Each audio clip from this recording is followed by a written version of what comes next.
থেকে শুরু করে যে ধরনের আমাদের প্রযুক্তি ডেভেলপ করেছে, যে জিএসটি না দিয়ে কেউ যদি থাকতে চায় তাহলে he or she should be behind the bar, পরিষ্কার, এর মধ্যে প্রশ্নই ওঠে না।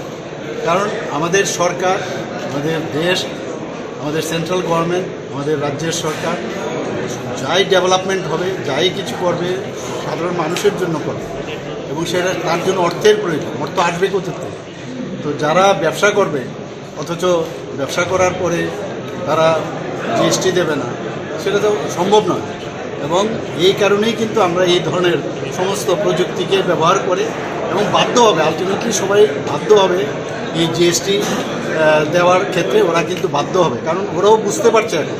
আর আজকের এই ধরনের প্রোগ্রাম হওয়ার কারণে তারা অনেক কিছু, ওদের জ্ঞানও ছিল না, ওনাদের অ্যাওয়ারনেসও ছিল না।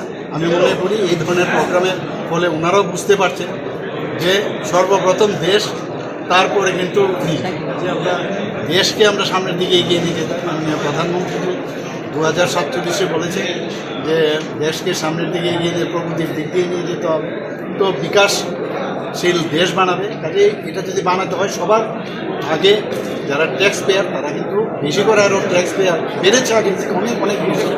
আমি আশা করি যে এতে করে অনেকে ট্যাক্স দিতে আসবে এবং দেশ গড়ার ক্ষেত্রে অনেকটা কাজ।